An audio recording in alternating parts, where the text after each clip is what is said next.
بسم اللہ الرحمن الرحیم۔ بچے کی پیدائش کے وقت ہمارے معاشرے میں مختلف رسم و رواج پائے جاتے ہیں۔ اب ہم جانتے ہیں کہ بچے کے پیدائش کے وقت کیا سنت اعمال ہیں۔ احادیث مبارکہ کی روشنی سے ہمیں معلوم ہوتا ہے کہ جب بچہ پیدا ہو تو سب سے پہلے اس کے داہنے کان میں اذان دی جائے اور بائیں کان میں اقامت دی جائے۔ چنانچہ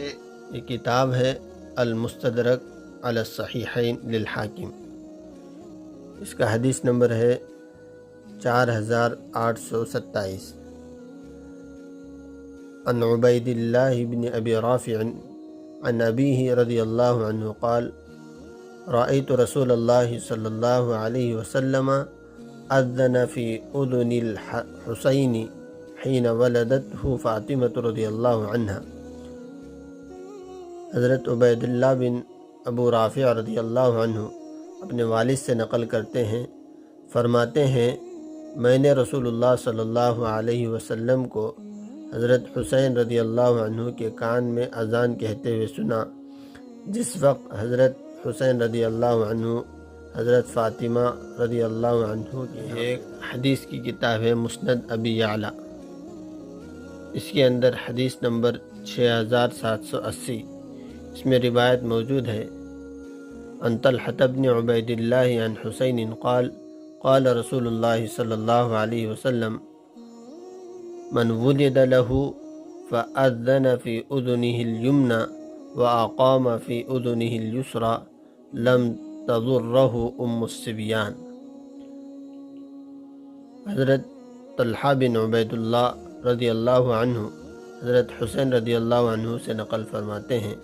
رسول اللہ صلی اللہ علیہ وسلم نے ارشاد فرمایا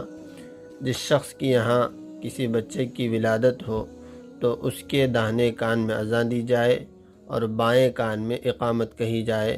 اس سے بچہ الصبیان بیماری سے محفوظ ہو جائے گا۔ دوسرا عمل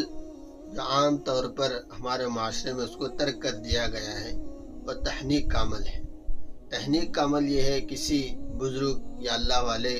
کے پاس جا کر کچھ کھجوریں لے کر انہیں دیں اور وہ چبوا کر اپنے منہ میں ڈال کر دے دیں اور ان کے لعاب کو اس کا کچھ حصہ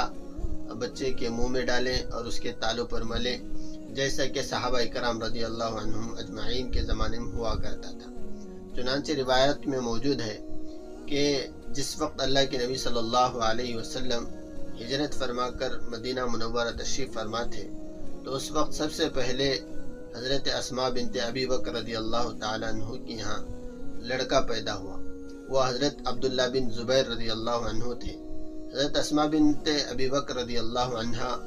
اپنے بچے کو لے کر اللہ کے نبی علیہ السلام کی خدمت میں آئیں تو اللہ کے نبی صلی اللہ علیہ وسلم نے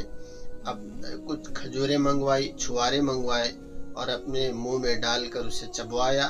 اور پھر اپنا لعاب مبارک حضرت عبداللہ بن زبیر رضی اللہ عنہ کے منہ میں ڈالا اور کچھ حصہ آپ کے تالوں پر ملا۔ اس سے معلوم ہوا کہ یہ عمل سنت ہے جو ہمارے معاشرے میں ترک کر دیا گیا ہے، اس پر بھی عمل کرنا چاہیے۔ ان دونوں سنتوں پر عمل کرنے کی کوشش کریں اور دوسروں تک بھی اس جانکاری کو، اس دینی معلومات کو پہنچائیں، بڑا فائدہ ہوگا۔ اور آخر میں آپ سے گزارش ہے کہ اس چینل کو سبسکرائب کر لیں تاکہ ہر آنے والی دینی معلومات آپ تک پہنچتے رہیں۔ السلام علیکم ورحمۃ اللہ وبرکاتہ۔